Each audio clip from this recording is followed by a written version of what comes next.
परमेश्वर ने 5 दिनों में पृथ्वी और उसमें पाए जाने वाले सब चीजों की सृष्टि की। तब 6वें दिन परमेश्वर ने आदम और हवा को बनाया। फिर परमेश्वर ने अदन नामक स्थान पर एक वाटिका लगाई, वहाँ आदम को जिसने रचा था रखा। परमेश्वर ने सब प्रकार के सुंदर फलों के वृक्ष भी बनाए। वाटिका के बीचों बीच 2 वृक्ष थे, वह वृक्ष जो जीवन देता है और वह वृक्ष जो मनुष्य को भले या बुरे का ज्ञान देता है। तब परमेश्वर ने वाटिका की देखभाल के लिए आदम को वहां रख दिया और यहोवा परमेश्वर ने आदम को यह आज्ञा दी, तू वाटिका के सब वृक्षों का फल बिना खटके खा सकता है, पर भले या बुरे के ज्ञान का फल जो वृक्ष है उसका फल तू कभी ना खाना, क्योंकि जिस दिन तू उसका फल खाएगा उसी दिन अवश्य मर जाएगा।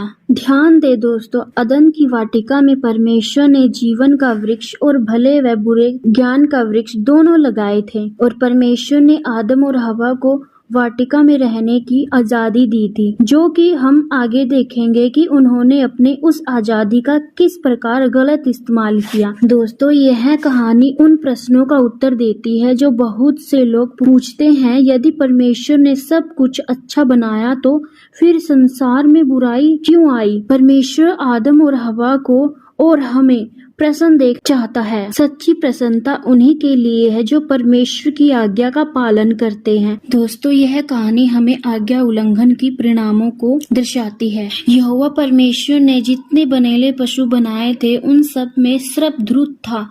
उसने स्त्री से कहा, क्या सच है कि परमेश्वर ने कहा तुम इस वाटिका के किसी वृक्ष का फल न खाना? स्त्री ने सर्प से कहा, इस वाटिका के वृक्ष के फल हम खा सकते हैं, पर जो वृक्ष वाटिका के बीच में है उसके फल के विषय में परमेश्वर ने कहा है कि न तो तुम उसको खाना और न उसको छूना, नहीं तो मर जाओगे। तब सर्प ने स्त्री से कहा, तुम निश्चय न मरोगे, वरन परमेश्वर आप जानता है कि जिस दिन तुम उसका फल खाओगे उसी दिन तुम्हारी आंखें खुल जाएगी और तुम भले बुरे का ज्ञान पाकर परमेश्वर के तुल्य हो जाओगे। ध्यान दे दोस्तों, परमेश्वर ने पहले ही आदम और हवा को अपने समानता में सृजा था। उन्हें परमेश्वर के तुल्य होने की कोई आवश्यकता नहीं थी। अतः जब स्त्री ने देखा कि उस वृक्ष का फल खाने के लिए अच्छा और देखने में मन भाव और वृक्ष बुद्धि देने के लिए चाहने योग्य भी है, तब उसने उसमें से तोड़कर खाया और अपने पति को भी दिया और उसने भी खाया। तब उन दोनों की आंखें खुल गई और उनको मालूम हुआ कि वे नंगे हैं। इसीलिए उन्होंने अंजीर के पत्ते जोड़ जोड़ कर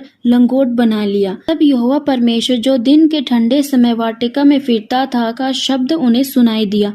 तब आदम और उसकी पत्नी वाटिका के वृक्षों के बीच यहोवा परमेश्वर से छिप गए। तब परमेश्वर ने पुकारकर आदम से पूछा, तू कहाँ है? उसने कहा, मैं तेरे शब्द बारी में सुनकर डर गया, क्योंकि मैं नंगा था, इसलिए छिप गया। उसने कहा, किसने तुम्हें बताया कि तू नंगा है? जिस वृक्ष का फल खाने को मैंने तुझे मना किया था, क्या तूने उसका फल खाया है? आदम ने कहा, जिस स्त्री को तूने मेरे संग रहने को दिया है उसी ने उस वृक्ष का फल मुझे दिया और मैंने खाया। तब परमेश्वर ने स्त्री से कहा, तूने यह क्या किया है?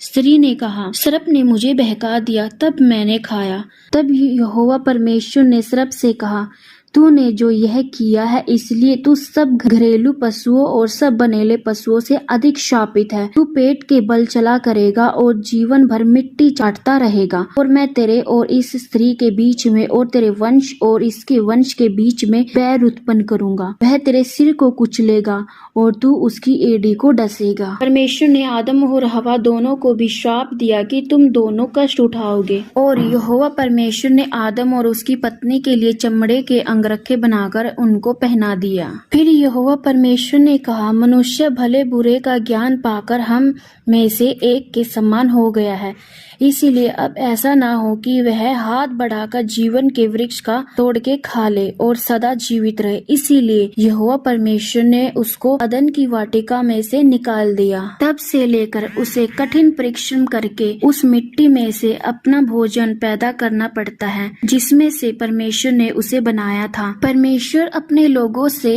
आज्ञाकारिता चाहता है। वह चाहता है कि उसके लोग आज्ञाकारी बने और हमें दोष लगाने वाला नहीं बनना।